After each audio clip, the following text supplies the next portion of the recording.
Does the Dome of the Rock have to be destroyed for the third temple? That's what most people think when they consider, a rebuilding of the temple. Although not everybody thinks that is necessary, and because there is some dispute about where the temple actually sat, where the Holy of Holies was. There's a lot of religious Jews who believe it's where the Dome of the Rock is. There was a gentleman, back in the late 80s, early 90s. He was a professor at the Hebrew University. He felt that the Holy of Holies actually was a little north of the Dome of the Rock, under a place or at a place called the Dome of the Tablets and the Spirits. So most people believe that the Dome of the Rock has to go. There are some who believe that it's possible that the temple could have sat just north and, technically speaking, could be on the same platform.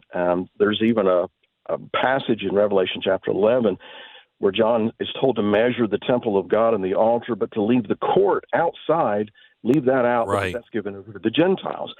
So some people have thought, well, maybe that is suggesting that there's going to be a temple alongside either the Dome of the Rock or the Al-Aqsa Mosque.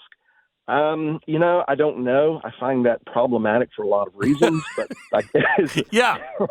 It's kind of like the burning of the red heifer right there, right. in Arab territory. Might be a problem with that. That's right. So the Ark of the Covenant is where they kept the Ten Commandments, and I know it was real. I know it existed, but I never, ever really thought we're going to find that. We're going to find that? Is that important for the rebuilding of the temple? Well, technically speaking, the second temple, this is the one that was built after the Babylonian captivity, and then Herod expanded it. Yeah. That one did not have the Ark of the Covenant in it, and it was still considered the house of God. So there is historical precedent for building the temple and not having the Ark. However, there's prophecies that talk about how the glory of the latter house is going to be greater than the first one, referring to Solomon's, which had the Ark of the Covenant.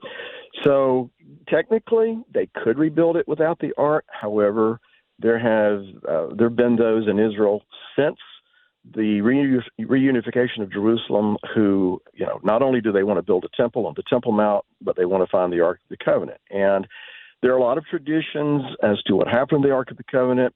Some say that it went to Ethiopia, which I don't believe. Some people say that Jeremiah hid it in Mount Nebo, which is in Jordan. Some people believe that it is outside of the old city, buried. And then there are quite a number of people, and particularly people close to the idea of rebuilding the temple, who believe that it's buried somewhere underneath the Temple Mount. That's not really a big secret, honestly. It's all over the internet. But I've stood at the place where they say right behind these stones is where they think the Holy of Holies is, which is where the Ark of the Covenant would be. And it's a labyrinth of passageways and everything underneath there. At least it used to be. But why would it? How could it possibly still be there when the Muslims have been digging underneath the Temple Mount for a long time and taking truckloads of dirt and antiquities out and just dumping them? Yeah. Well, how could it still be there? I don't know that I have the answer to that question. I'll just say my faith would say that if God wanted it to be there, it's still there. Right. He has a way of watching over things. But is it prophesied that it will be found and come back, or is this just something that some people think? Well, the last time you see a mention of the Ark of the Covenant is when Josiah tells the priest to take the Ark of the Covenant and put it in the house that Solomon had prepared for it. And by the way, there are people who read into that, well, the Ark of the Covenant was already in the temple. What is Josiah saying?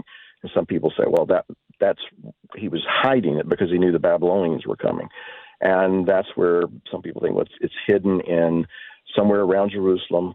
Most people, close to the temple or rebuilt temple motivation think that it's underneath the Temple Mount. But, it disappears from the record is the point. And the next time you see anything mentioned, it's in the book of Revelation, actually, after all this other stuff is over with, all the bad stuff. So, yeah, it is a big mystery. I will tell you a quick story. 92, another gentleman, along with an Israeli friend, we went to the office of Rabbi Yehuda Getz, who at that time was over all of the holy places in Jerusalem. And to make a very long story short, Rabbi Getz did not believe that the Ark of the Covenant was in Ethiopia. He did not believe it was at Mount Nebo. He felt very confident he knew where the Ark of the Covenant was. And he did not tell us, but our Israeli friend later told us that in the early 80s, Yehuda Getz, along with Shlomo Goren and a lot of the men who were participants in the reunification of Jerusalem in 1967, actually, when these excavations begun, they were looking for the Ark of the Covenant because they believed that it was under the Temple Mount somewhere. I've even heard reports that Yehuda Getz supposedly saw the place where it was kept. Now, I don't know that to be a fact. So there are people who do believe it still exists. There are people that are in Jerusalem who would love for that to be revealed. And I would suggest that if that were to happen, you think the red heifer is going to call? Oh, my gosh. Oh, my gosh. So, I mean, I can't imagine how that could be revealed and the whole world not taking real significant note. Whether you believe that what's ever in it are the remnants of the Ten Commandments or not, it doesn't matter. For the Ark of the Covenant to be revealed and come back, that would say a lot about Israel, about Jerusalem, about the times we live in. I mean, pretty much everything. Everything. Well, if it still exists, and this is just my opinion, that's all it is, just an opinion. I tend to believe that if it exists and is going to be revealed, then it's probably going to coincide with the Messianic age, with the Messiah's return. I think that would probably be more likely.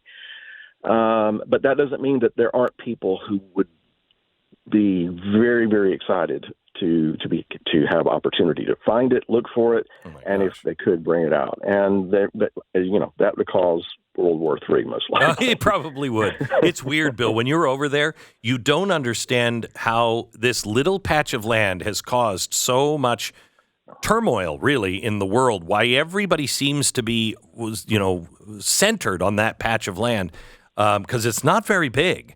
And it's almost like it's a pulse. You can feel it. That Temple Mount, there's something about that area. It's God's throne, and you can feel it. Exactly. It's amazing. Exactly.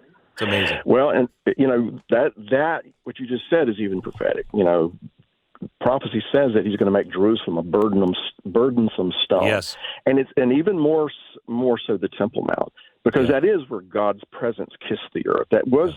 And where the Ark of the Covenant basically was God's throne on earth. Right. So, it's a very contested piece of property, and it will be at the heart of the conflict, yes. Bill Cloud, thank you so much. If you'd like to follow him, you can find him on his website at billcloud.org. That's billcloud.org. He's been teaching this stuff for a very, very long time. Bill, thank you so much. God bless you.